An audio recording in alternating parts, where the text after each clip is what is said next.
when we first moved in there, I was paranoid about keeping those doors shut to keep the heat in, right? And with kids here, it was like, come on, man, shut that door, shut that door.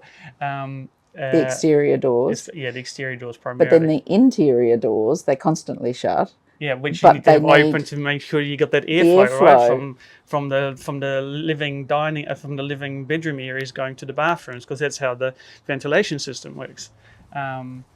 But just going back to keeping the door shut. So we had a Superhome open home day here, right, and I was a little bit worried about should I put the heater on in the winter, or not.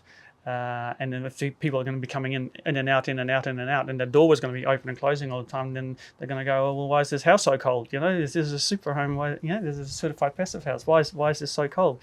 But we never had the heater on, and of course, bodies generate heat as well, and we had a lot of bodies coming through. Yeah, we would have 20 or 30 people in the house at any one time. Yeah, and that was enough, even with the door sitting open. We had to have the door open. It just got too warm that way, right? Because the house is designed for only, like, say, 4 people, and you have 20 in there, and then the temperature starts to go up. That's how finely tuned that the house is. It's really amazing in that respect.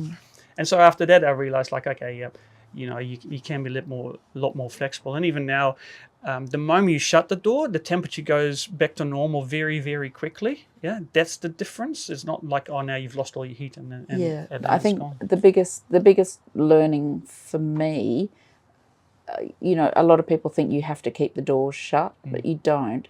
I think the biggest thing that I have realised is that you have the control when the door is closed, when the exterior doors are closed, there are no drafts. So that's a huge difference for me, that you just control that draftiness. It's funny when we go and stay in other houses, or even in the car now, I'm constantly checking to see if a window or a door's open, because I can hear a draft and feel a draft. But we don't get that at home. When the exterior doors are closed, there are no drafts, and that's just the way it is. And you don't have to leave all the doors closed, but when they do close, you know that you're in control of cold air coming in or hot air leaking out. The beauty actually is in winter that the house is already that much, the base temperature in the house is already that much warmer. So it's kind of on a wind still day or whatever, it's actually really quite nice to have the range sliders open and we do have them open a lot on a cold sunny day. Yeah.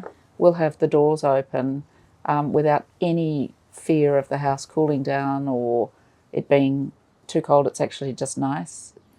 Just going back to the initial comment about the air tightness and not being able to open doors and windows. I mean, that is a fear or something that's out there that people talk about. And I recall when the house was under construction, I showed you a house in Shirley, I think, that we went to, right? And it's like, oh, I'm not sure about this house being airtight, and living in an airtight house, that's kind of like freaky and what have you. But the heat recovery ventilator works 24/7, right? And actually refreshes the air every hour and a half of the entire house. Yeah, the entire house is refreshed, and so it's quite different from living in a normal house. And in wintertime, you keep all the windows and doors shut to keep the heat in. Yeah, there's no fresh air coming in besides what's leaking. I had no concept that a heat pump is just recirculating the air that's in the house. There's no fresh air coming in at all, and I've always had an aversion to heat pumps, but I have a real aversion to them now.